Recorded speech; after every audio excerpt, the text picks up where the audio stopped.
Beleza, Brás, brigadão. Vamos já começando o nosso estudo de hoje. Evangelho segundo o Espiritismo, capítulo 28, coletânea de preces espíritas, item 4. Prece pelos espíritos, hoje, chegando aqui no item de número, exatamente de número 6, coloquei errado no banner ali em cima, que é prece por um suicida. Esse acho que é um dos temas mais estudados dentro da doutrina, pela gravidade da condição dos espíritos que se encontram no mundo espiritual, partindo, né, desse modo tão agressivo.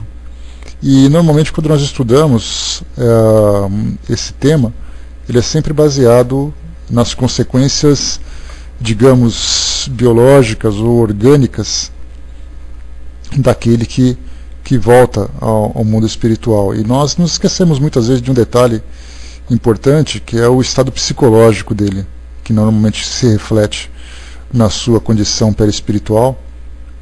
E aí então a gente vai fazer aqui primeiro uma breve análise dessa questão, de um modo das consequências que a gente sempre vê, sempre lê em tantas e tantas obras. Nós temos na codificação, por exemplo, temos ali 3 ou 4 capítulos especiais que tratam desse tema, além de tantas obras que foram publicadas de vários autores, sejam encarnados ou desencarnados, mas que trouxeram para nós essas informações.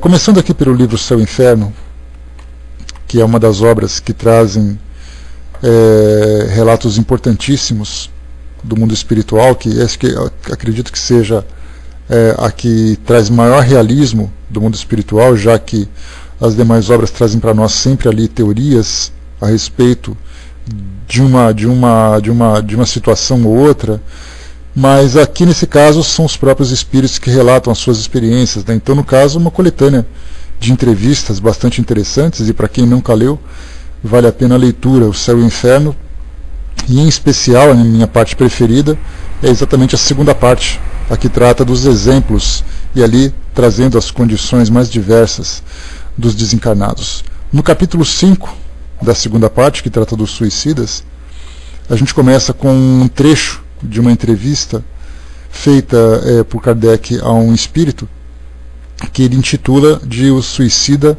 de Samaritana. E ele pergunta ao espírito durante o seu diálogo: onde estás agora?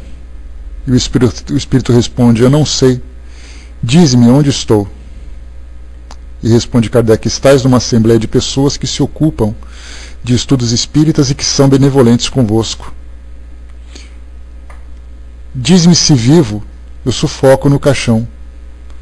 E aí então o comentário de Kardec: sua alma, embora separada do corpo, ainda está completamente mergulhada no que se poderia chamar de turbilhão da matéria corpórea. As ideias terrestres ainda estão vivazes. Ele não se crê morto. Como pudéssemos classificar os enganos humanos, o suicídio certamente seria o maior deles, pois a pessoa, pressionada por uma quantidade variável de desafios, nos quais muitas vezes é o perdedor, julga seus problemas serem sem solução e precipita-se no autoextermínio, considerando que a morte do corpo físico o livrará dos sentimentos que o envolvem. Como o sentir é uma característica da alma, o suicídio agrava as dificuldades, pois além de não solucionar os problemas que o levaram ao ato extremo, ao ato ainda experimenta os horrores próprios de quem sente um corpo físico que já não existe, somado ao arrependimento e ao remorso, sem a possibilidade de retorno imediato para refazer a própria vida. No início deste capítulo, Allan Kardec, através do depoimento do suicida de Samaritana, destaca o sentimento de uma pessoa que dá fim a seu corpo físico através da secção das artérias e veias dos pulsos, motivado pelo desencanto e solidão.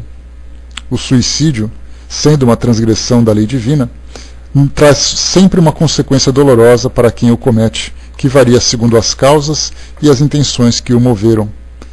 E aqui mais um trechinho do diálogo também. Que reflexões tivestes no momento em que sentiste a vida extinguir-se de vós? Eu não refleti, eu senti. Mas a minha vida não está extinta, minha alma ainda está ligada ao meu corpo. Sinto os vermes que me corroem. A respeito desse trecho, desse sentir, desse modo de sentir, Kardec faz a seguinte consideração. A observação mostra, com efeito, que as consequências do suicídio não são sempre as mesmas. Há, porém, as que são comuns a todos os casos de morte violenta, as que decorrem da interrupção brusca da vida. É primeiro a persistência mais prolongada e mais tenaz do laço que liga o espírito ao corpo, porque esse laço está sempre em todo o seu vigor no momento em que foi rompido, enquanto que na morte natural se enfraquece gradualmente e, em geral, até mesmo se desata antes da extinção completa da vida. As consequências desse estado de coisas são o prolongamento da perturbação espírita, seguido da ilusão que, durante um tempo mais ou menos longo, faz o espírito acreditar que ainda se encontra no número dos vivos. A afinidade que persiste entre o espírito e o corpo produz em alguns suicidas uma espécie de repercussão do estado do corpo sobre o espírito, que assim ressente, malgrado seu, os efeitos da decomposição, experimentando uma sensação cheia de angústias e de horror. Esse estado pode persistir tão longamente quanto tivesse de durar a vida que foi interrompida. Essa informação nós temos lá no Livro dos Espíritos. E depois, mais um trechinho do diálogo para nós. Pergunta Kardec a esse espírito: que sentimentos tivestes no momento em que a morte se completou? E ele responde: mas ela se completou? Questionando então o espírito São Luís a respeito dessa situação, quanto à dúvida desse suicida do estado de ilusão em que ele se encontra, ele recebe a seguinte explicação: no homem que acaba de morrer, para ele a morte é o aniquilamento do ser. Para ele não está morto. E o diz até o momento em que adquire a intuição de seu novo estado. Essa ilusão é sempre mais ou menos penosa, porque nunca é completa e deixa o espírito numa certa ansiedade. No exemplo acima, ela é um verdadeiro suplício pela sensação de vermes que roem o corpo e pela sua duração, que deve ser a que teria a vida desse homem se não fosse abreviada. Esse estado é frequente entre os suicidas, mas não se apresenta sempre em condições idênticas. Varia sobretudo em duração e intensidade segundo as circunstâncias agravantes ou atenuantes da falta. A sensação dos vermes e da decomposição do corpo não é mais especial nos suicidas. Ela é frequente naqueles que viveram mais da vida material que da vida espiritual. A gente fala daqueles que viveram aquele grande apego, de a resistência em aceitar a separação dos interesses do mundo terreno para o mundo espiritual. E a gente lembra sempre também que não é, nesses casos, sempre tem aquela ideia de que é sempre um espírito que é vicioso, que ele é apegado à riqueza, apegado ao seu, ou vivendo em função do seu próprio egoísmo. Mas na verdade a gente lembra que muitas vezes nós temos ali pessoas comuns que vivendo as suas vidas e de repente tem que se separar da sua família ou dos seus interesses, que são interesses das pessoas que têm uma vida normal aqui no nosso mundo, vivendo ali o seu cotidiano, a sua rotina, e de repente no momento em que se separa bruscamente não quer se separar, não quer se libertar, ou não quer deixar para trás esses interesses. E é aí que acaba então entrando essas impressões bastante negativas, embora seja num tempo mais curto, num tempo mais breve, porque ele simplesmente pode se desvincular dessas sensações simplesmente se conscientizando e desejando, diferentemente do suicida, que acaba pela própria intensidade, ou pela própria profundidade dessa ligação que ele ainda tem com o corpo físico, acaba sentindo esses efeitos. Mas então nós vemos ali que a sensação que deve ser que é indescritível para todos nós, acaba essa sensação de sentir a decomposição, de sentir esses efeitos bastante negativos e também bastante dolorosos, é algo que os espíritos que estão presos ao mundo físico ainda acabam sentindo. E ele continua dizendo para nós aqui: o argumento contra o suicídio não é apenas moral, como se vê, também é biológico, mas firmando-se no princípio da ligação entre o espírito e o corpo, a morte como fenômeno natural tem suas leis que o espiritismo revela através de rigorosa investigação. O sofrimento do suicida decorre do rompimento arbitrário dessas leis pois a vida não tem fim, é patrimônio eterno concedido por Deus, cuja finalidade é o nosso progresso crescente, até lograrmos a perfeição espiritual. Quem se entrega ao suicídio como única solução para os problemas angustiantes da vida, comete um erro gravíssimo. Para a reflexão final, no livro O Evangelho segundo o Espiritismo, Kardec diz que a calma e a resignação adquiridas na maneira de encarar a vida terrena e a fé no futuro dão ao espírito uma serenidade que é melhor preventivo da loucura e do suicídio.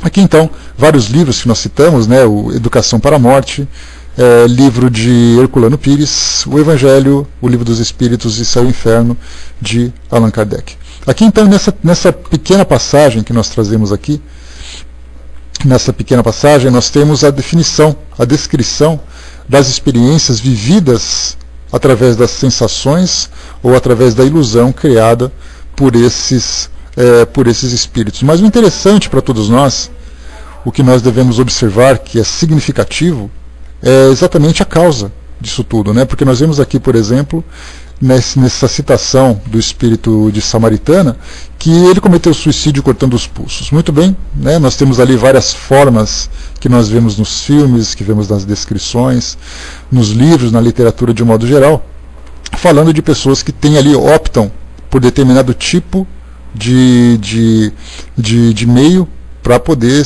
fazer com que alcance esse objetivo. Mas o que interessa para nós, aí que é a parte mais interessante desse nosso estudo, é que quando se fala de fazer aqui, por exemplo, né, de termos essa preocupação com aqueles que desencarnaram desse meio, é fazer com que não apenas, né, se fortaleçam diante dessa situação nova em que se encontram, mas principalmente com relação à continuidade daquele drama que foi vivido durante a sua existência terrena e que continua vivendo ainda no mundo espiritual. Porque quando se fala assim, alguém que chegou nesse extremo de fazer essa escolha, é porque ele teve uma motivação.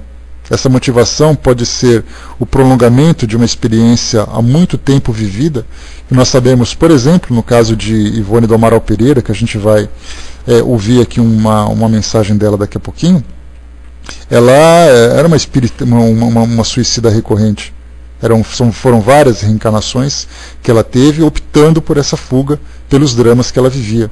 Só que chegou um momento em que ela despertou, que foi exatamente essa sua última encarnação, que trabalhou de uma forma bastante ostensiva pelos suicidas e também através dos recursos que ela recebeu, que no caso foi a mediunidade, uma mediunidade ostensiva, talvez uma das mais expressivas que a gente conheceu nos nossos estudos, né, com exceção de Chico Xavier, que a gente teve ali o exemplo bastante claro, que é contemporâneo a todos nós, né, muitos de nós tivemos a oportunidade de assistir a seus documentários, as suas entrevistas e tudo mais. Já a Dona Ivone, ela acabou desencarnando no início da década de 80 e muitos de nós não tivemos conhecimento, só aqueles que já estão na doutrina há bastante tempo e tiveram, né, um contato mais próximo, principalmente porque na sua época a mídia não tinha essa preocupação em fazer essa divulgação. Pelas pesquisas que nós fizemos, eram relatos bastante superficiais a respeito da doutrina aqui no Brasil, e também os próprios meios de comunicação não eram tão abrangentes como é hoje. Hoje você pega na internet em tempo real, você fica sabendo o que acontece em todas as partes do mundo. Temos aí, por exemplo, o Twitter, uma ferramenta nova que surgiu, que em qualquer lugar que aconteça alguma coisa, nós estamos acompanhando. Naquela época eram viagens demoradas, eram videotapes, eram poucos canais de televisão, os rádios com alcance bastante limitado, e aí então tudo aquilo que acontecia nos trabalhos doutrinários naquela época, na região do Rio de Janeiro e também na região de Minas Gerais, a gente tinha muito pouco contato. E aí então, no caso dela, dos relatos que nós temos hoje nos livros, mostra exatamente isso, né, que através dos recursos de que ela dispunha, que eram os recursos mediúnicos, ela sofria as angústias das sensações e percepções que são naturais das faculdades que ela tinha, mas principalmente das recordações que ela mesma vivenciava das suas encarnações anteriores. Para quem leu, né, que nós já comentamos com bastante frequência aqui o livro Recordações da Mediunidade, que é uma das suas grandes obras, em que ela traz de uma forma muito natural um depoimento sobre as experiências que ela vivenciou durante a sua vida. E ela comentava que, logo no início do livro, que ela disse que ela viveu uma vida de muito sofrimento, que ela não teve um minuto de tranquilidade, um minuto de felicidade, era sempre essa angústia, sempre a expectativa de que alguma coisa iria, né, provocar algum tipo de aflição, algum tipo de angústia. E aí então, né, nós tínhamos ali nos seus depoimentos a lembrança daquilo que ela vivenciou em outros países, como por exemplo Portugal, que foi a sua última vivência, e lá mesmo em Portugal ela contava que ela se jogou num rio por causa de uma desilusão, e que ela sofreu todas as sensações, e ela vivia isso. Então, como se não bastasse todas as angústias que ela vivia na atualidade, ela ainda tinha potencializado as sensações que ainda se encontravam vivas no passado. Então esse é um relato que a gente percebe, que a gente vê, que muitos dos casos de pessoas que trazem ali patologias psicológicas, emocionais, hoje no presente, são consequências de efeitos do passado. E aí então ela continua vivendo essas dificuldades, além, né, das próprias experiências difíceis, que fazem parte aqui do seu roteiro atual, e aí então, provocando esse agravante, chega uma hora que ela acaba não suportando esse peso e faz essa opção. Então nós temos, né, nos mais diversos casos, né, como por exemplo, sempre motivados por desilusões específicas num ou no outro ponto, como por exemplo desilusões profissionais. Houve uma época em que crises financeiras assolavam o nosso mundo ocidental, né, e também guerras e conflitos que atingiram, né, o mundo de modo geral, tanto no Ocidente como no Oriente, em que pessoas que perderam guerras cometiam suicídio. Eram comandantes de exércitos, como nós vimos, né, Hitler, e os seus subordinados cometeram suicídio naquele final de guerra. No Japão, por exemplo, né, nós tínhamos os kamikazes que, acreditando lutar pelo imperador e que não teriam nenhum tipo de punição. Só fechar para mim, por favor. Não tinham nenhum tipo de punição nesse momento. Na verdade, André, você colocou que era por medo, né? Na verdade, no caso das guerras, é muito mais por orgulho, né? Porque muitos desses comandantes em especial, eles acabavam cometendo suicídio para não serem presos, humilhados e punidos por isso. Então eles acreditavam numa saída honrosa. No Japão, por exemplo, no caso dos kamikazes, eles acreditavam que faziam isso por um ideal, a mesma coisa que nós vemos hoje dos terroristas do Oriente Médio, que nós podemos acompanhar com mais frequência, né? Tivemos essa semana notícias, né, de um suicida que se explodiu e levou com ele mais 20, 30 pessoas. No caso, por exemplo, de temores, que já é uma outra situação, nós temos alguns relatos, principalmente na Alemanha, em que mulheres que eram vítimas de estupro do exército soviético, quando já estava no fim da guerra, eles chegavam, e para poder vingar tudo aquilo que os alemães fizeram no seu país, tanto no lado da Rússia, como no lado dos países que eram apoiados, né, pela aliança formada com Estados Unidos, Inglaterra e França e tudo mais, depois que a Alemanha fez tudo aquilo que fez, estuprando e assassinando pessoas, no momento em que a guerra estava se revertendo contra os alemães, eram esses países que estavam vencendo a guerra naquele momento que praticavam esse ato. E nós temos relatos ali, por exemplo, de que mais de 10 mil mulheres cometeram suicídio para evitar o estupro, ou por terem sido estupradas depois. Então, né, temos relatos dos mais dramáticos e dos mais dolorosos para poder para mostrar esse tipo de ação. E, particularmente, independendo dessas grandes crises que levam as pessoas a esses extremos, nós temos também, como eu coloquei, crises financeiras. A gente lembra, na década de 20 ou década de 30, né, nesse período, onde nós tivemos ali o crash, que era ali a quebra da Bolsa de Nova York, muitas empresas faliam. E aí, então, no início da crise, as pessoas se lançavam de cima dos edifícios, né, dos arranha-céus lá de Nova York, e de repente as pessoas ficavam ali, nossa, um fulano acabou cometendo suicídio, fulano se jogou, fulano fez e aconteceu. Depois de um mês, depois de 2 meses, era comum, era simplesmente mais um que se lançava ali de cima. Então, nesse caso, nós tínhamos ali situações específicas que provocavam esse medo, esse pânico geral, mas de um modo mais comum, nós temos ali as pessoas que, vivendo seus dramas, por exemplo, uma pessoa que vive na rua, por exemplo, mendigos, que cometem suicídio porque não encontram saída. E de repente eles se veem num drama tão grande que não terem o que comer, não terem onde morar, terem alguém que cuidar, que devem cuidar. Nesse caso eles acabam então optando pela sua autodestruição, primeiro por não terem essa consciência do que vem depois, e segundo porque é a saída muito mais simples, a saída mais prática. Então, nesse caso, pessoas que sofrem desilusões amorosas, nós temos aí cheio de relatos, né, de pessoas que cometem suicídio por não terem as suas expectativas atendidas, né, por aquela pessoa por quem ele devotou grande amor, porque criou uma grande ilusão em torno de um romance perfeito e tudo mais. Pessoas que optam pelo suicídio por doenças. Nós temos um caso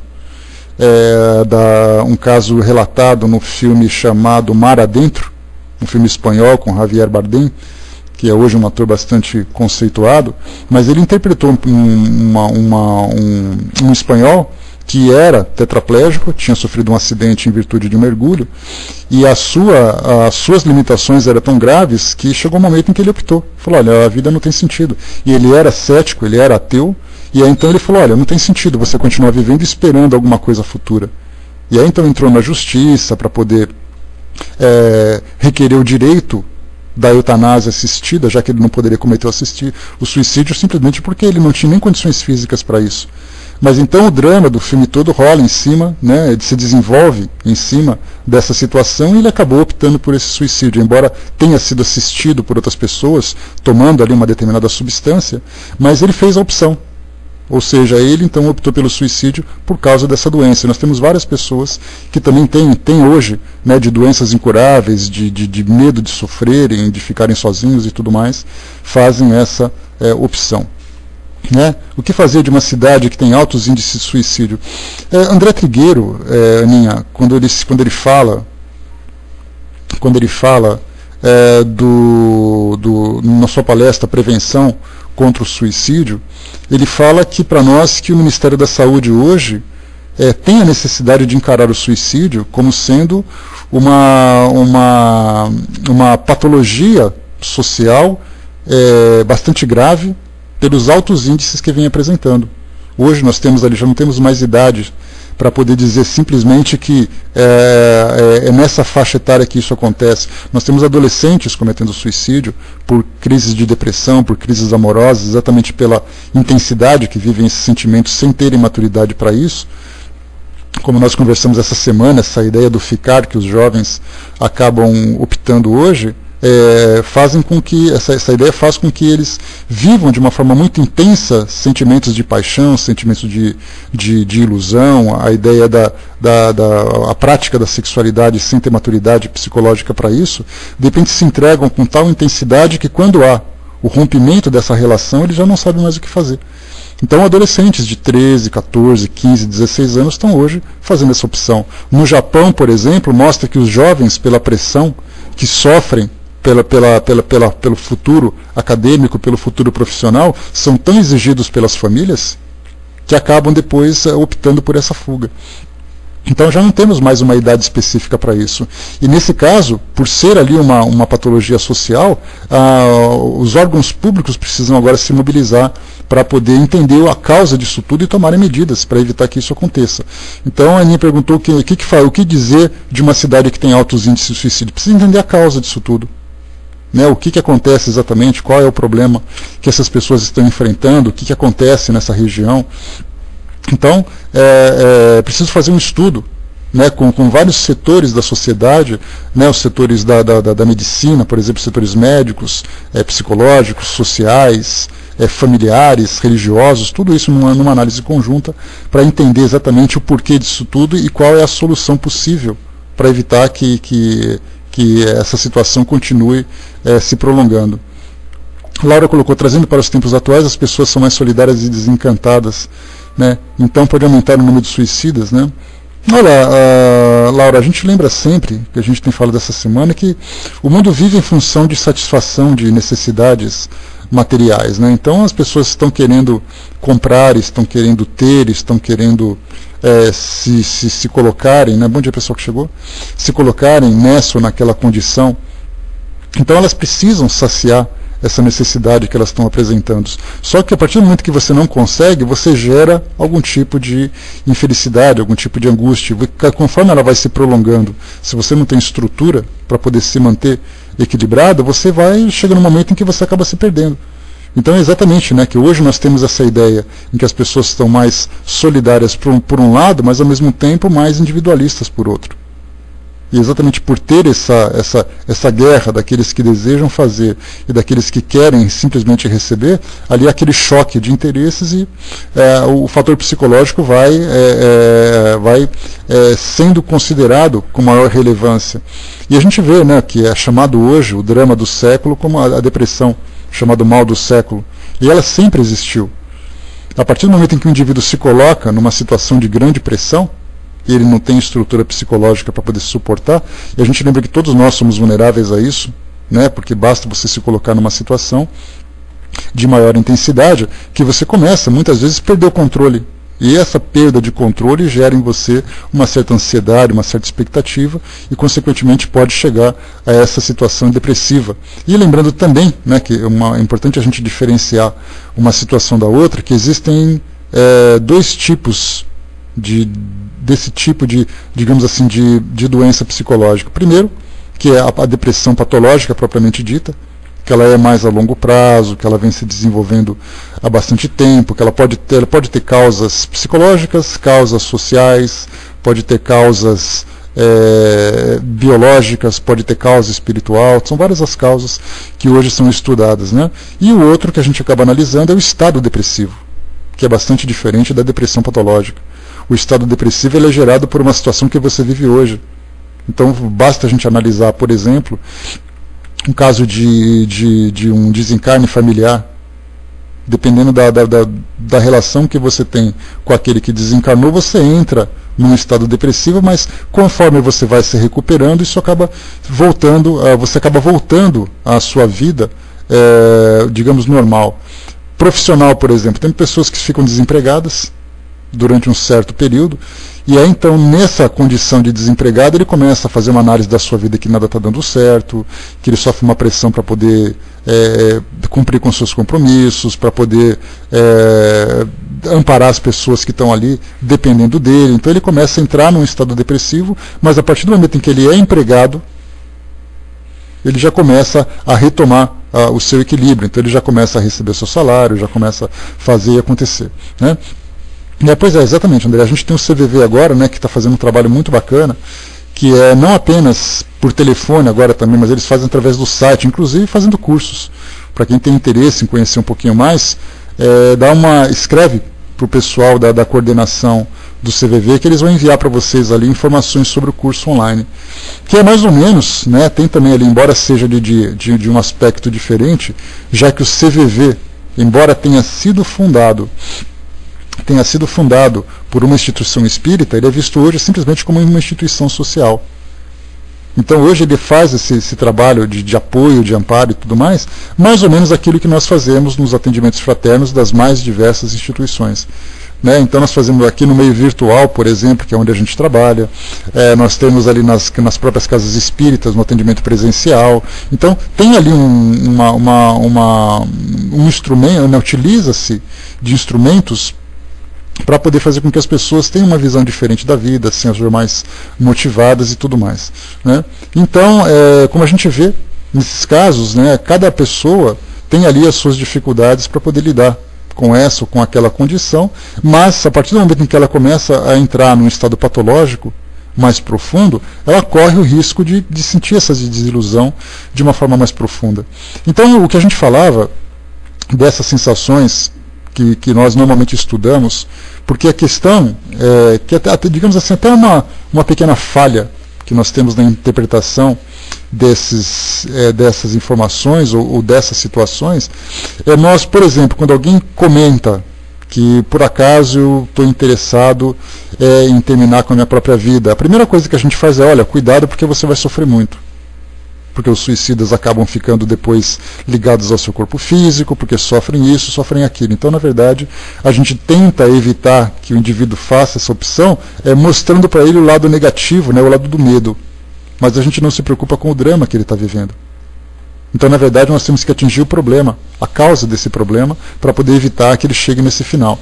Mas a partir do momento em que ele chegou a essa condição, a esse ponto, e ele faz a opção então de chegar no mundo espiritual, tentando fugir dessa condição, ali ele continua vivendo não apenas as próprias sensações. Nós tivemos o depoimento de um espírito, de uma jovem, que quando ela se manifestou na reunião mediúnica, onde ela deu o seu depoimento, ela tinha uma aparência de uma pessoa muito magra, muito pálida, né? Não era assim aquela aparência saudável que ela tinha, mas uma aparência muito pálida, né? E o depoimento dela era simplesmente assim: olha, eu continuo desejando desaparecer, eu continuo desejando que isso termine. Porque a gente imagina assim, que quando chega no mundo espiritual a pessoa esquece todo o drama que ela vivia quando estava encarnada e simplesmente sofre os efeitos da decomposição, os efeitos da dor e tudo mais, que ela não continua desejando a mesma coisa. A mesma desilusão amorosa que uma jovem ou que um jovem teve, né, que uma pessoa teve na sua vida quando encarnada, ele continua tendo no mundo espiritual. A mesma frustração que alguém teve na sua profissão ou numa situação qualquer, ele continua vivendo essa mesma frustração. E não adianta a gente imaginar assim que ele simplesmente vai, tá bom, eu sei que eu estou sofrendo, então eu vou parar de sofrer. Se no início, durante a sua experiência terrena, ele não conseguiu lidar com essa dificuldade, a gente imagina que o mundo espiritual vai ser tão simples assim? Daí então aquele drama vai continuar dando continuidade, somado, potencializado com os efeitos dolorosos dessa condição, né, vamos dizer assim, da condição perispiritual desse indivíduo. Então simplesmente ele vai sofrer o agravamento, mas o drama continua. Daí então, como a gente viu de Ivone do Amaral Pereira, que era um espírito que durante várias encarnações continuava com essa mesma situação de um espírito depressivo, de um espírito cheio de frustrações e tudo mais, isso percebe-se então que se isso não parar num determinado momento, por experiências, por apoio que ela precisa ter, ela vai viver perpetuamente essa mesma condição. Vai ser assim uma reencarnação frustrada com depressão atrás de outra reencarnação frustrada e com depressão. E aí então é a necessidade, né, de fazer essa transformação do estado moral, do estado mental, de um caso do suicida, por exemplo, para que ele possa se reerguer, primeiro aliviar o seu próprio sofrimento e depois, aliviando o seu próprio sofrimento, possa se reerguer e querer ali depois continuar no seu progresso espiritual.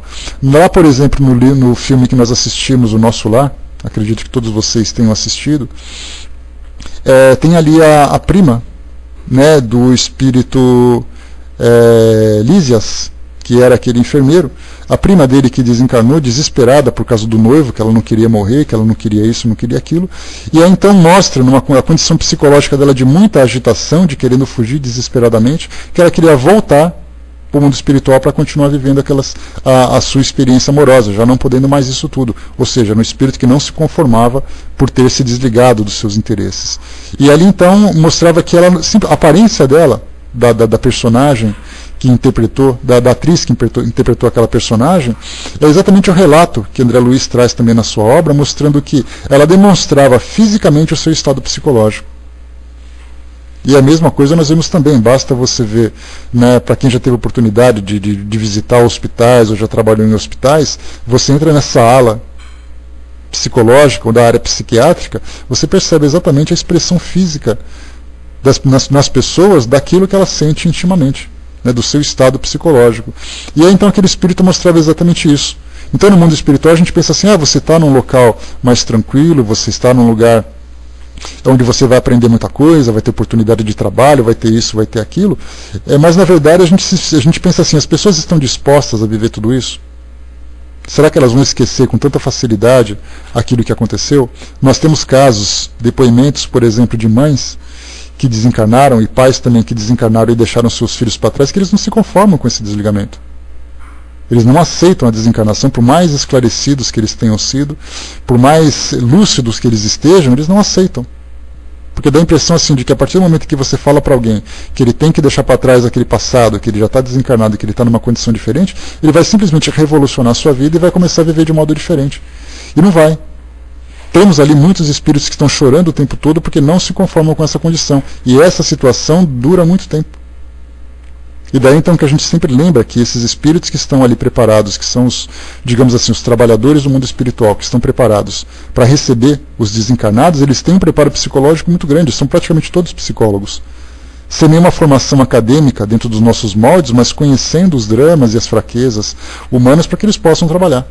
E aí então eles têm a palavra certa, têm o jeito certo, têm os recursos certos para poder fazer com que todos nós que voltamos para o mundo espiritual façamos esse retorno de modo equilibrado, de modo tranquilo. Então ele é muito diálogo, é muita conversa, é muito bate-papo que tem, muitos exemplos que são citados. Então é um trabalho extremamente difícil, principalmente nos tempos atuais, onde as pessoas estão muito mais preocupadas em viver, né, o seu cotidiano. Quando você se desprende dele, aquele cotidiano que você criou durante tanto tempo, você se esforçou para conquistar uma posição profissional, você se esforçou para poder constituir sua família, você fez sacrifícios, fez renúncias para poder criar o seu próprio estilo de vida, de repente você é arrancado dela. Aí chega no mundo espiritual dá a impressão assim, todo esforço que eu fiz durante a minha vida, que eu acreditava que aquela é a minha realidade, então eu não preciso mais me preocupar com ela. Como se isso fosse tão simples nessa condição. Né? Nesse caso, né, Brás, a gente lembra que existem, por exemplo, aqueles que desencarnam, nesse caso, dos adictos, né, que são os dependentes químicos, que são aqueles que desencarnam por uma condição de patológica. Né? Eles desencarnam sem saberem, e não é essa a intenção deles. Lembrando sempre, quando se fala em suicídio, quando você fala sobre negligência, é uma diferença significativa. Suicídio é quando você tem a intenção de. E temos aqueles que indiretamente acabam desencarnando no caso de uma negligência, no caso de uma irresponsabilidade, né? De alguém que pratica esporte que é perigoso, de pessoas que usam substâncias que vão naturalmente levá-las ao desencarne pela destruição e pelos seus efeitos. No caso das drogas, por exemplo, que criam um estado psicológico bastante perturbado, né, bastante desequilibrado, que fazem com que não percebam o perigo, não saibam qual é o limite e tudo mais. Então, nesse caso, eles não podem ser considerados suicídios porque eles não tinham intenção disso, mas são considerados como espíritos doentes que desencarnaram. Mas mesmo assim continuam sofrendo da mesma forma. Talvez até, dependendo da situação, do seu estado mental, eles acabam sofrendo muito mais. Porque tem suicida, por exemplo, que desencarna e logo após o seu desencarne já recobra a lucidez e já retoma as suas vidas. Né? Eu vou colocar para vocês aqui então, só para a gente poder fazer aqui uma ilustração daquilo que a gente está estudando. É um depoimento que se encontra no CD Esperança e Vida, que ele é baseado no livro, também com o mesmo título, Esperança e Vida, que trata exatamente de suicídio. E esse CD traz essas mensagens, naturalmente em áudio, contando alguns relatos para nós, né, trazendo aqui algumas informações. Eu vou colocar para vocês aqui então o trechinho, né, uma das faixas desse CD, que fala exatamente da revelação da médium Ivone do Amaral Pereira. Vamos lá então, estou passando para vocês, a gente volta em seguida.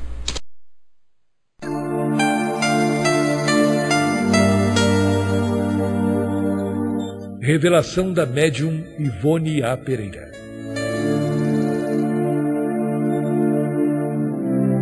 Em nota de rodapé no capítulo 2º de Memórias de um Suicida, a médium Ivone A. Pereira relata uma experiência vivida no mundo espiritual, destacando o valor da prece. Eila. Certa vez, há cerca de 20 anos, um dos meus dedicados educadores espirituais, Charles, levou-me a um cemitério público do Rio de Janeiro, a fim de visitarmos um suicida que rondava os próprios despojos em putrefação. Escusado será esclarecer que tal visita foi realizada em corpo astral. O perispírito do referido suicida, hediondo qual demônio, infundiu-me pavor e repugnância. Apresentava-se completamente desfigurado e irreconhecível, coberto de cicatrizes, tantas cicatrizes quantos haviam sido os pedaços a que ficara reduzido seu envoltório carnal, pois o desgraçado jogara-se sobre as rodas de um trem de ferro, ficando despedaçado. Não há descrição possível para o estado de sofrimento desse espírito.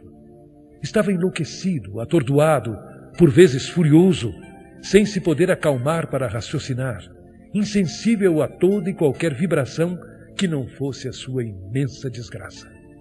Tentamos falar-lhe. Não nos ouvia. E Charles, tristemente, com um acento indefinível de ternura, falou: aqui, só a prece terá virtude capaz de se impor. será o único bálsamo que poderemos destilar em seu favor, santo bastante para após certo período de tempo poder aliviá-lo. E essas cicatrizes? Perguntei impressionada. Só desaparecerão, tornou Charles, depois da expiação do erro, da reparação em existências amargas que requererão lágrimas ininterruptas, o que não levará menos de um século, talvez muito mais. Que Deus se amerceie dele, porque até lá, durante muitos anos, orei por esse infeliz irmão em minhas preces diárias.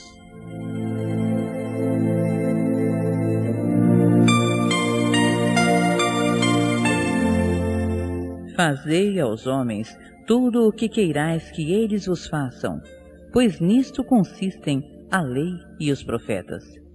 Tratai todos os homens como quereríeis que eles vos tratassem, determinou Jesus.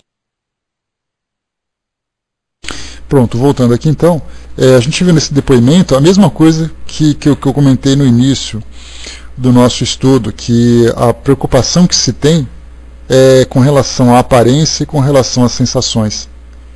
E aí dizendo que por causa dessa condição, no caso de... A gente pode imaginar, eu não sei se vocês já tiveram a triste experiência de presenciar alguém que tenha cometido suicídio dessa forma, ou seja, de que forma for.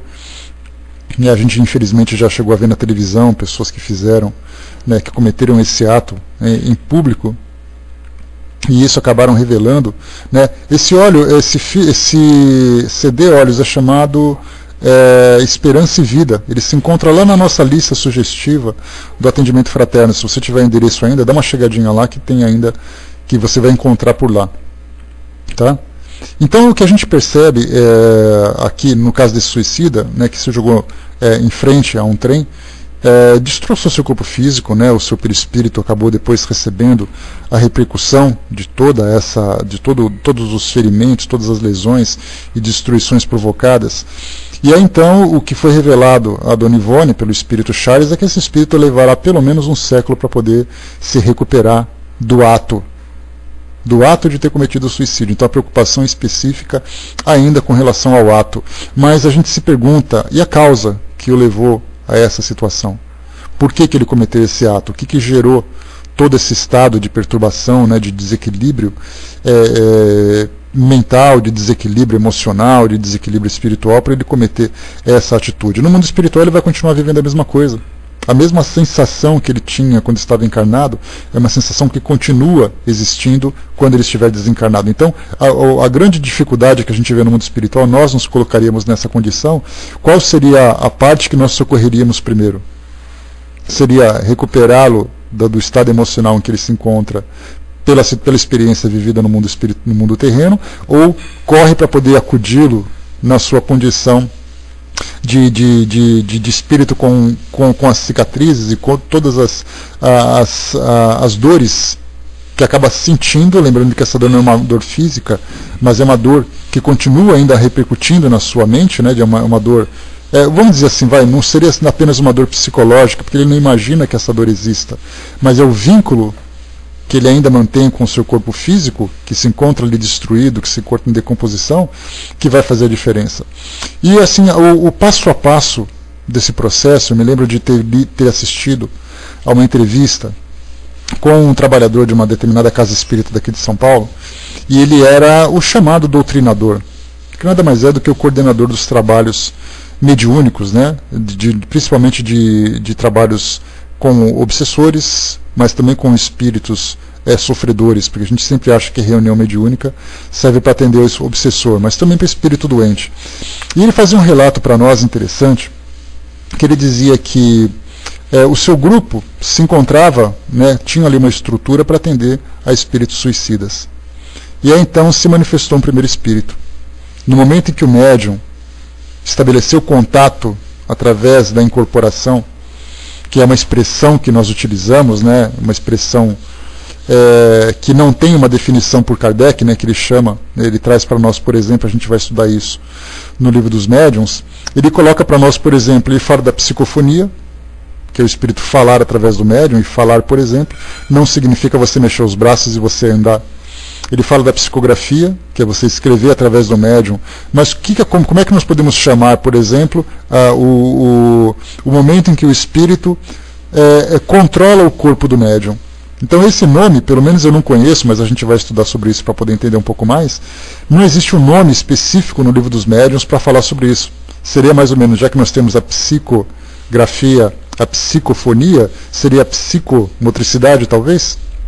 Então esse processo de incorporação que nós temos, na verdade é o espírito incorporar a mente, né, a personalidade do espírito, e não incorporar o espírito. Então nesse caso a gente pode colocar certo, ele incorpora a personalidade por uma conexão mental que se estabelece entre o médium e o espírito, né? Eu inventei esse nome, Nando, só para poder justificar, porque incorporação dá essa ideia, conforme os próprios instrutores passam para nós, né? Incorporação não significa você colocar o líquido dentro de uma garrafa, né? O espírito conectado ao corpo do médium, como se coloca o líquido dentro de uma garrafa, né? Então incorporação de personalidade, isso é importante a gente lembrar. Assim como o ator incorpora a personagem, ele começa a falar e agir como a personagem, né? A mesma coisa acontece com o espírito. Mas enfim, nessa reunião mediúnica, então, a partir do momento em que se estabeleceu essa conexão entre o médium e o espírito, imediatamente o médium se tornou totalmente contorcido.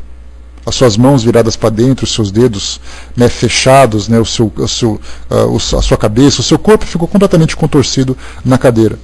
E aí então, cada vez que conversava, né, pois é, rei, só que psicofonia é você falar.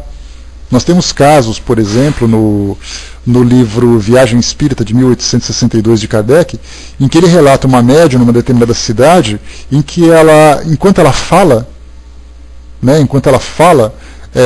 enquanto o espírito fala através dela, ela estava folheando um jornal. Então ela folheava o jornal conscientemente, lia aquilo que estava escrito, mas o espírito falava através dela. Então se preocupava com a voz, com o aparelho fonador, cordas vocais, boca e tudo mais, né? A respiração para poder falar. Então a psicofonia é você falar, mas não é você tomar conta do corpo do médium. Essa é a questão que a gente acaba depois confundindo um pouco mais, né? Mas isso aí virou tão comum a gente interpretar como a psicofonia como sendo incorporação, que muitas vezes não se discute, até porque já está bem entendido. Mas é importante a gente estudar isso detalhadamente, né? E depende do grau, né, do estudo, exatamente. Então, o que a gente acaba depois, o que se via naquele momento é que o espírito não conseguia falar. Era feita uma entrevista, né? Era feita ali a saudação, o acolhimento daquele espírito, conversava com ele sobre aquilo que ele estava experimentando, mas ele não conseguia falar absolutamente nada. Ele apresentava gemidos e grunhidos, simplesmente.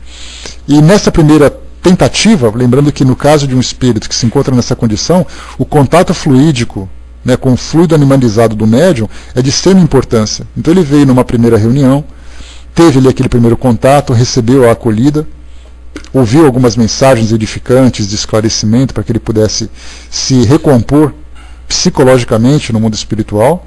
Depois de um tempo ele apareceu numa outra reunião, aí ele já conseguia mexer os dedos, então ele já mexia a mão com uma batida, com duas batidas para poder falar, né, para poder se comunicar com os médiums. Depois teve uma terceira, uma quarta e uma quinta, até que depois ele começou a falar.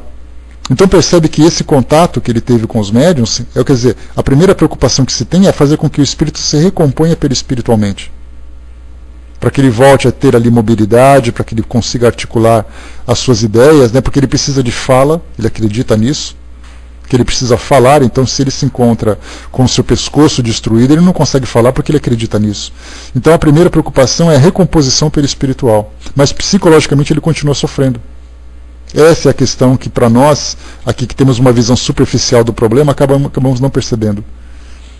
Se por acaso ele estava depressivo, ele continua depressivo no mundo espiritual, só que depressivo e destruído. Ele continua depressivo e sofrendo ainda os efeitos da conexão com o seu corpo físico, que está em decomposição ou está destruído, ou está envenenado, por exemplo, como a gente já vê também em outros casos. Espíritos que se manifestam e não conseguem respirar, porque lhe provocaram um afogamento ou provocaram um enforcamento. Mas o drama moral, né, aquela angústia no seu peito, aquele pesadelo de ter passado por uma experiência dolorosa, continua ativa na sua mente. E é ali que no nosso caso a gente acaba depois atingindo, porque através desse diálogo, através das orações que são feitas dentro dos grupos de orações, ou mesmo das orações individuais, são feitas exatamente para que ele possa se acalmar, se tranquilizar, se serenizar, né, se conscientizar da sua nova condição e começar então aquele processo de reerguimento, que é um processo bastante demorado. Para quem lê, por exemplo, Memória de um Suicida, nós encontramos instituições do mundo espiritual que estão ali acolhendo espíritos das mais diversas ordens e também nos mais diversos graus de sofrimento, de dificuldade, que estão ali sendo trabalhados para chegar naquela condição. O próprio Camilo Castelo Branco, que vivenciou isso tudo, né, ele cometeu suicídio na sua época, dando um tiro no ouvido. Se eu não me engano, ele era um comerciante falido e fez essa opção. Ele tinha 2 filhos que ficaram.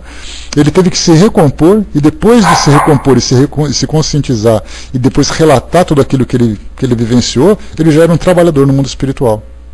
Reprogramou a sua vinda aqui para o nosso mundo físico de novo, já se preparando para as devidas expiações. Então, como ele tinha adquirido méritos pelo seu trabalho, pela sua dedicação no mundo espiritual, ele teve um atenuante, mas em determinado momento da sua vida ele sofreria as consequências daquilo que ele mesmo se lesionou. No caso, ele ficaria cego por uma doença degenerativa que viria ali em determinado período da sua vivência, ali por volta dos seus 50 anos. Né? Então ele teve ali os seus méritos pelo trabalho que ele teve, mas o mais interessante é observar o processo desde o início da sua chegada no mundo espiritual até o momento em que ele teve consciência plena da sua nova condição e conseguiu daí avançar nesse seu trabalho. A Alice colocou para nós: quando eu estava triste por algum motivo, eu ouvi os espíritos inferiores me ofenderem, né, pegarem meus pontos fracos e ficar falando muito, até que falavam que a solução era o suicídio, né, ficavam incentivando o ato, como é bastante comum, né, porque na verdade, independente do fato de você do ato do suicídio, na verdade, se fala sobre fuga, se fala sobre retorno, né?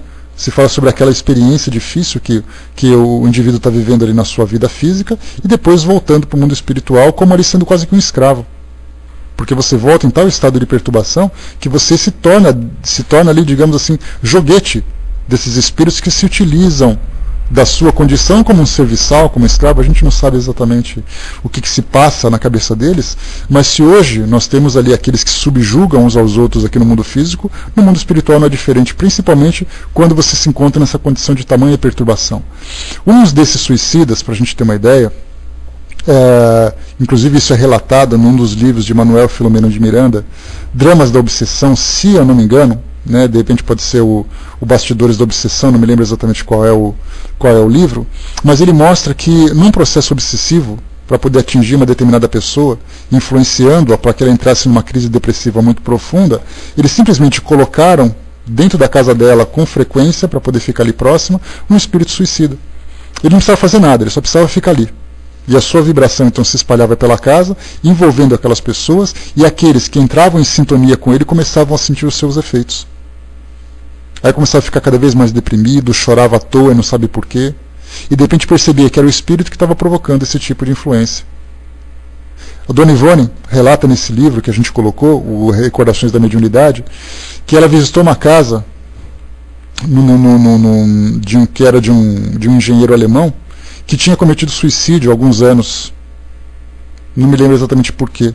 Mas quando ela entrou na casa, pelo fato da sua mediunidade ser bastante sensível, né, ou ser bastante ostensiva, ela de imediato se conectou com ele, percebendo que tinha uma presença sofredora ali. E ela começou a sofrer palpitações, dores no peito, porque ele deu um tiro no peito. As angústias do problema que o levou a cometer aquele ato. E aí então chegou um momento que ela estava passando mal. E ela estava sozinha naquele local, não tinha ninguém para levar no hospital. E ela queria ser levada no hospital. Então ela precisava urgentemente de uma assistência e não podia, porque ela entrou em conexão com esse espírito. Né? André colocou: um ex-aluno meu suicida sentou-se ao pé da minha cama e me disse, né, não faça o que eu fiz. Eu estava numa depressão profunda. Né? No mundo espiritual, a gente lembra sempre que a recepção de cada espírito depende da sua condição e da sua intenção. Nós temos no Livro dos Espíritos, no capítulo que fala do retorno à vida espiritual, que trata do suicídio, tem um relato ali um esclarecimento que os espíritos colocam para nós, que quando se fala, né, vai com Deus então, sai, até a próxima. que quando se fala sobre o suicídio, você tem aquele suicídio intencional e você tem o suicídio patológico. Embora os dois tenham ali os seus atenuantes e os seus agravantes, né? Então, quando se fala sobre o espírito que não tem equilíbrio suficiente para poder tomar uma decisão, talvez pela loucura, talvez por uma depressão profunda que o tomou e tudo mais, ele faz muito mais, né, por desespero do que pela intenção propriamente dita. Enquanto nós temos aqueles que deliberadamente optam, olha, eu não quero mais. Nós tivemos ali relatos na mídia, recentemente, de pessoas que deixam carta, dizendo, olha, não quero mais, me cansei e tudo mais, vou fazer essa situação, vou optar por essa saída. Então, no mundo espiritual existe uma classificação daqueles que fazem isso deliberadamente, que são aqueles que sofrem bastante depois pela consequência do seu ato, pela fuga, né, digamos assim, pela covardia que teve diante da vida, e temos aqueles que são tratados como doentes. E aí então trata-se a doença, trata-se também a situação que ele vivenciou, né, ou a sua nova condição, e esse trabalho é um trabalho a longo prazo, um trabalho bastante demorado, mas eles são tratados de modo diferente. Quando a gente tem aquela passagem que diz que a quem muito foi dado, muito será cobrado, se você tem lucidez, tem esclarecimento, e mesmo assim você opta por isso, a sua culpa, o peso, acaba sendo muito maior. Essa é a diferença. Aqui então no prefácio aqui do nosso livro do Evangelho, aqui no Preces por Suicida, no item 6, o item 71 no prefácio, Kardec traz a seguinte consideração para nós, né? Antes disso, a Romana colocou para nós também que tem um amigo que se suicidou há 4 anos com um tiro na cabeça. Sempre oro por ele porque sei que ele ainda sofre muito. Sinto ele suplicar por oração às vezes, né? É o que se pede, mas na verdade o importante é que seja atingido o ponto principal do problema, que foi a causa daquilo tudo. Aquela desilusão, né, o arrependimento muitas vezes daquilo que foi feito, daquilo que ele fez, daquilo que ele vivenciou. Temos ali crimes passionais de pessoas que cometem um assassinato e depois cometem um suicídio. Aí o trabalho significa o que? Olha, você tem que entender que aquilo que você fez foi equivocado, que ela não te pertence e você tem que se conformar com isso. Ele aceita e pronto. Mas e no caso de depressão, por exemplo? Né, nesse caso de depressão é extremamente difícil, porque a depressão continua no mundo espiritual. Existem ali depoimentos de espíritos depressivos. No caso daquela jovem que eu comentei no início com vocês, ela simplesmente dizia assim, olha, eu continuo desejando desaparecer. Porque a sua angústia era tão profunda que nem no mundo espiritual ela conseguiu ver alguma coisa diferente. Ela estava se definhando cada vez mais, estava sofrendo cada vez mais.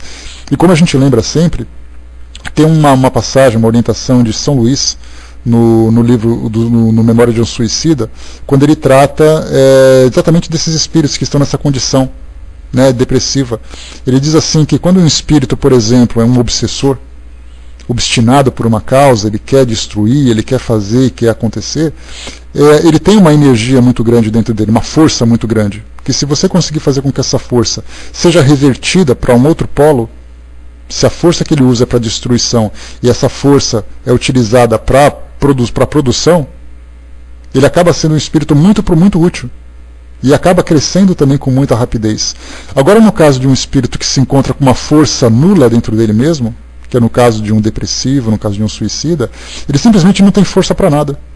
E esse é o mais problemático, porque você não pode fazer uma transfusão de forças para ele, de ânimos, dizendo para ele, olha, pega o meu ânimo e faz aquilo que eu fiz.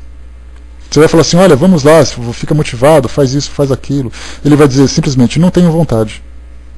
E essa falta de vontade é a parte mais problemática que nós encontramos, não só aqui no mundo físico, mas também no mundo espiritual. Se você tem força, é só direcionar para o lado certo. Se você não tem força, tem que fazer ela nascer. Tem que gerar novas forças, novas motivações, novos estímulos. E esse é um processo longo e extremamente trabalhoso, pelo depoimento que nos chegam através do depoimento dos espíritos. Né? Então, né, Júlio, nós temos ali os apáticos, né? Esses são os mais problemáticos. Vamos aqui então no nosso prefácio. Filhinha, pode começar a colagem, por favor. Diz aqui então Kardec nessa introdução: o homem não tem jamais o direito de dispor da sua própria vida, pois só a Deus compete tirá-lo do cativeiro terreno quando o julgar oportuno. Apesar disso, a justiça divina pode abrandar o seu rigor em virtude de certas circunstâncias, reservando, porém, toda a sua severidade para aquele que quis furtar-se às provas da existência. O suicida assemelha-se ao prisioneiro que escapa da prisão antes de cumprir a sua pena, e que, ao ser preso de novo, será tratado com mais severidade. Assim acontece, pois, com o suicida, que pensa escapar às misérias presentes e mergulha em maiores desgraças. Mais uma vez a gente reforça, a gente percebe que a preocupação aqui é o sofrimento do espírito na sua condição perispiritual. É esse sofrimento que a gente sempre coloca em primeiro plano, sendo que, na verdade, o pano de fundo, que é exatamente aquela causa que continua duradoura, que continua continuando, porque ele pode até se arrepender de ter feito isso, mas isso não tira dele o sofrimento inicial. E aí, então, é nesse momento que a gente vai intervir para poder fazer com que ele comece a pensar de um modo diferente, comece a se, vamos dizer assim, se revigorar. Então, aqui para nós, né? Pois é, exatamente, né, Brás? Aqui nós vamos colocar, então, nessa prece pelos suicidas, ela é lida, né, ela é narrada e lida, aqui também nesse CD Esperança e Vida, que eu vou colocar para vocês, que está bem interessante aqui, de uma forma bem harmoniosa, né, bem elaborada, que a gente vai ver de que forma que nós podemos atuar nesse momento, né, ou nesse tipo de auxílio. Essa orientação é dada pelo próprio Kardec, viu, Brás, que ele colocou aqui, se ele foi orientado ou não, mas como Kardec já fez estudos, né, por exemplo, na Revista Espírita, já fez no Céu e Inferno, no Evangelho, no Livro dos Espíritos, e tantas outras obras que já foram publicadas a esse respeito, então conhecimento não falta nesse caso, né. Eu vou colocar para vocês aqui, então, o áudio, para a gente poder finalizar. Filhinha, prepara aí para nós então a colagem da prece, mas espera só o momento certo, depois que acabar aqui a narração, que vai durar aqui alguns poucos segundos. Aí você fica ligado aí quando ele começar a fazer então, tá legal? Vou colocar para vocês então aqui, vamos ouvir.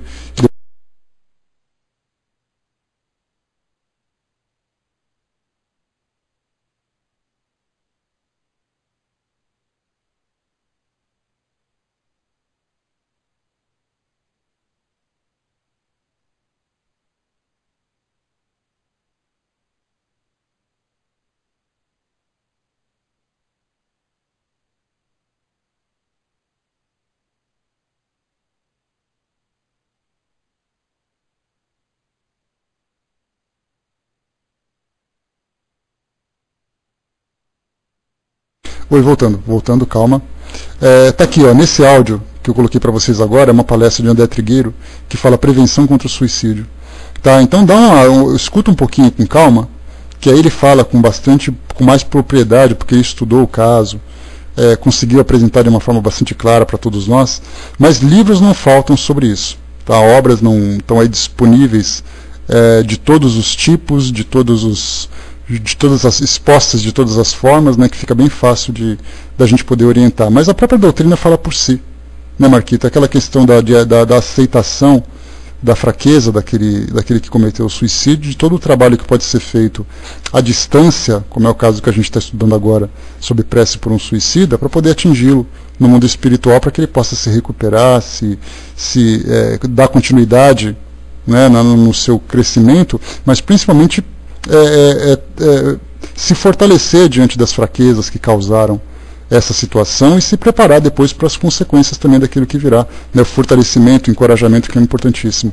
Tá, mas dá uma olhadinha nesse áudio aí, que ele é bem bacana, inclusive se você quiser oferecer para aquela família, fica à vontade, que isso aí é de uso público, tá legal? Vamos lá então, pessoal, colocando para vocês aqui. Agora eu vou tirar o som de novo, vai ser do jeito certo, vamos lá.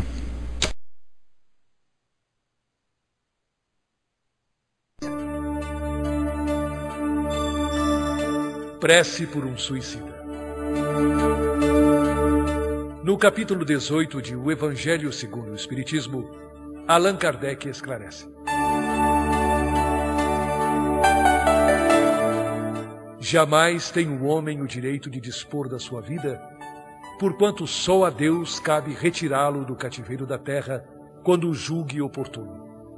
Todavia, a justiça divina pode abrandar-lhe os rigores, de acordo com as circunstâncias, reservando, porém, toda a severidade para com aquele que se quis subtrair às provas da vida. O suicida é qual prisioneiro que se evade da prisão antes de cumprida a pena. Quando preso de novo, é mais severamente tratado. o mesmo se dá com o suicida que julga escapar às misérias do presente e mergulha em desgraças maiores. Com a prece sugerida pelo codificador do Espiritismo, oremos em favor de quem muito precisa da nossa ajuda. Sabemos, ó meu Deus, qual a sorte que espera os que violam a tua lei, abreviando voluntariamente seus dias. Mas também sabemos que infinita é a tua misericórdia. Digna-te, pois, de estendê-la sobre a alma daquele em quem penso nesse momento. Possam as nossas preces e a tua comiseração abrandar a acerbidade dos sofrimentos que ele está experimentando por não haver tido a coragem de aguardar o fim de suas provas. Bons espíritos, que tendes por missão assistir os desgraçados, tomai-o sob a vossa proteção. Inspirai-lhe o pesar da falta que cometeu. Que a vossa assistência lhe dê forças para suportar com mais resignação as novas provas por que haja de passar a fim de repará-la. Afastai dele os maus espíritos, capazes de o impelirem novamente para o mal e prolongar-lhe os sofrimentos, fazendo-o perder o fruto de suas futuras expiações. A ti, cuja desgraça motiva as nossas preces, nos dirigimos também para te exprimir o desejo de que a nossa comiseração te diminua o amargor e te faça nascer no íntimo a esperança de melhor por vir. Nas tuas mãos está ele. Confia na bondade de Deus, cujo seio se abre a todos os arrependimentos e só se conserva fechado aos corações endurecidos. Assim seja, Senhor.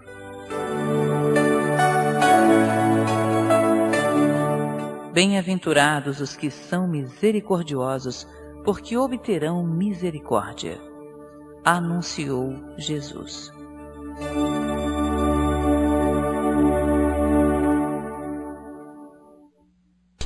Tá, então, o encerramento desse texto, né? Eu achei tão bonito quando eu ouvi. Eu coletei assim, algum material para a gente poder aprofundar um pouco mais, né, esse nosso bate-papo de hoje. Eu achei que ficou tão bem elaborado esse texto, né, essa prece final, que valia a pena a gente trazer para cá. Então, meus amigos, fechando por aqui, né, o nosso estudo de hoje, muita coisa. Nós temos ali estudos bem interessantes que são feitos, mas infelizmente ainda de uma forma superficial, atacando o efeito e não se trabalhando a causa, que ela continua ainda viva e ativa, né, na mente daquele que comete esse ato. Então, que seja para nós aqui, né, eu passo para vocês depois, Silvia, tá? Deixa eu só até pegar, bom, daqui a pouquinho eu pego e passo para vocês. Aí vocês baixam o CD todo que fica mais fácil. Tá? Que é aqui o www, deixa eu pegar aqui para vocês rapidamente. Tá aqui o www.espiridige.net/arquivos/esperança_e_vida.zip, que é o Esperança e Vida. Tá aqui, ó, para quem quiser. É só baixar por aqui. Aí tem histórias bem bacanas, né, de prevenção, de relatos daquilo que aconteceu e tudo mais. Bom, vou passar para o nosso amigo Rei para fazer o encerramento para nós. Depois a gente volta. Você pode subir, Rei? Se tiver no jeito, eu já libero para você.